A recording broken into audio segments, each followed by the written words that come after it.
Greetings, students of the Force, and welcome back to the Archives. In episode 5 of The Acolyte, we have finally gotten to see the full physical prowess of the Stranger, or the Master. In a bold move, he decided to descend upon the forest of Kofar to take out a team of 8 Jedi. For what reason we are still unsure of. However, what we can see is that the Stranger knew exactly what he was doing, despite the fact that Chimere is a Rule of 2 era Sith, which means that he technically shouldn't be out in the open fighting. He did prepare extremely well for his confrontation with Master Soul and the Jedi. He went in with a plan to kill every single one of them, and he nearly succeeded. This was extremely impressive, so we decided to make a holocron all about how Chimere engineered a nearly perfect combat system in order to fight and kill Jedi. One that was so effective that he had the confidence to walk into a 1v8 and nearly came out the sole survivor. So join us today, my friends, as we open the holocron and analyze the Jedi slaying style of Chimere the Stranger.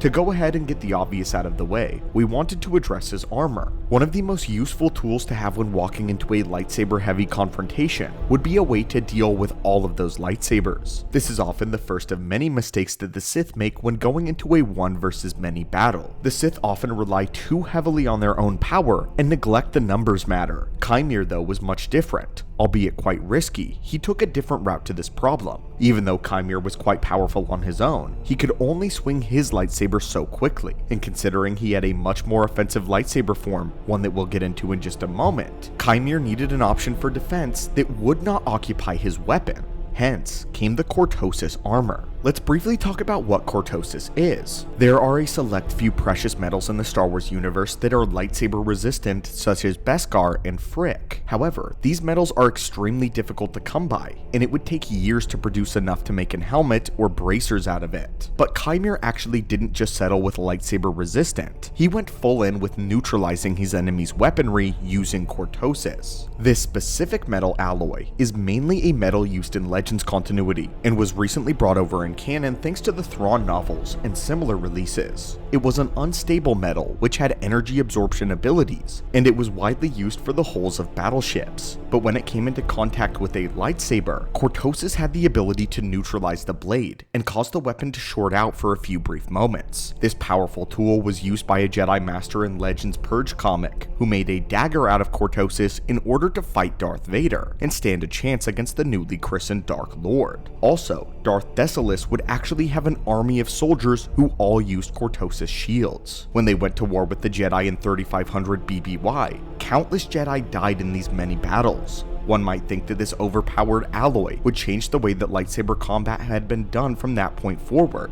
So why didn't more people use Cortosis? Well, the issue lies with the actual durability of the metal. Cortosis is unreliable because it is naturally very brittle. When used in starship hulls, it is often mixed with Durasteel in order to reinforce it. And as we saw in the Acolyte, Chimere's mask was smashed off of his face with just a few good strikes from a Padawan. Cortosis is definitely a neat trick to catch a Jedi enemy off balance in the first couple of duels, but it shouldn't be relied on. Wisely, Chimere seems to use it sparingly, just as a way to cover his defensive openings and catch the Jedi off guard with a bold move. The Stranger continued to just try to use his armbands as his only defense. All the Jedi would have to do is move their lightsabers slightly upwards in order to take off his entire arm. His armor was certainly a very risky move, but one that paid off when he combined it with his own other strengths. Speaking of which, let's talk about the Stranger's next great tool in his arsenal. Chimere uses what we believe to be Dune Mach, or at least some form of it, to get into the minds of his enemies. Osha compared it to being something like her mother once did,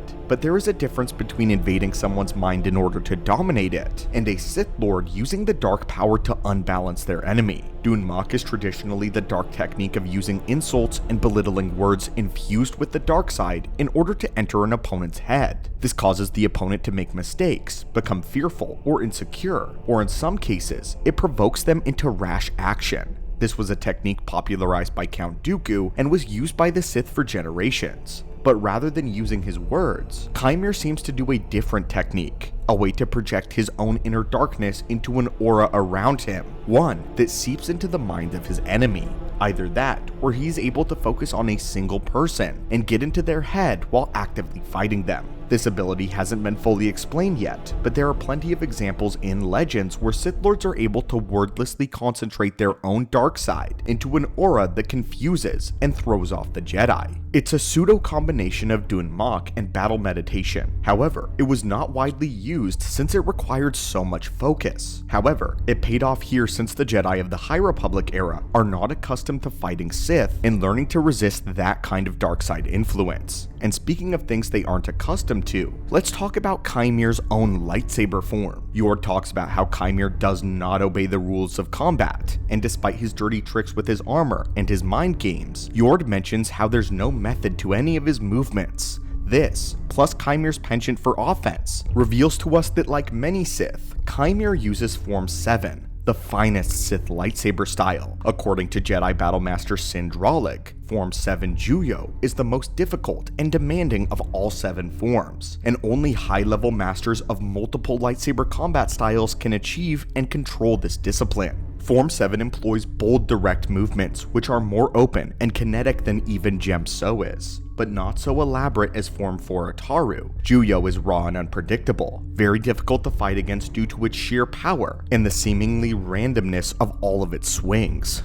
The real power, though, comes from within the practitioner themselves. Form 7 requires one to draw upon their deepest wells of emotion. While the outer appearance is calm, the inner pressure verges on explosion. One must allow excitement and desire for victory to drive their momentum. As such, it reaches its fulfillment when a Sith uses it, as they have no need to hold back whatsoever. The dark side fuels their blade work and creates a loop of feeding and redistributing power. Juyo is so effective at attack that it can even eviscerate the defenses of a Sarisu master. We actually see this happen when Kymir fights with Master Soul. Juyo is excellent at taking down Jedi, since many are unprepared for its wild aggressiveness and its complete lack of honor or coherency. But for all of its strengths, Form 7 blade work often leaves practitioners exposed and vulnerable in certain areas whenever they're on the attack. Luckily though, the stranger covers this with his Cortosis armor, creating an effective overlapping combat style. Interestingly though, I'm now beginning to see a trend with Kymir's style, which actually seeps into his very character. He constantly runs on a system of high risk, high reward. Kymir allows for big vulnerabilities in exchange for overwhelming profit. The Cortosis is brittle, but its effects are worth it in a 1v8 lightsaber duel. His Dun Mach technique requires a lot of concentration, limiting his ability to physically manifest the Force. But Kymir maintains a constant edge over the person that he's dueling. And of course, Juyo provides a more direct way of taking out opponents at the risk of exposing oneself, especially to flanking attacks. Narratively, we are still trying to see why the risk of exposure was worth the reward of killing all of these Jedi, but we're assuming that it's there, that this would all fall in line with the way that Kymir has operated. Our current theory is that Kymir is an apprentice seeking an apprentice of his own in hopes to overthrow the true Sith Lord reigning during this era. Though this is really walking the line for the rule of two, who really should be playing things far more conservatively. But that's not how Kymir operates, as seen in every facet of the way that he fights. But now that we have everything laid out, we can see that with lightsaber neutralizing armor, mind games to throw off the Jedi, and a lightsaber form meant to kill Jedi all come together perfectly to showcase how Kymir prepared himself for the ultimate counter to his light side enemy. Killing Jedi is something that Kymir is very good at and something that he has very clearly put a lot of study into. But now we would love to hear your thoughts. What did you think of the stranger's way of combat and his approach to taking out Jedi? Also, do you believe that he could be the Sith apprentice, seeking to find an acolyte in order to train and become the master? If you enjoy our breakdown, it would help the channel out a great deal if you could leave a like, and as always, may the Force be with you.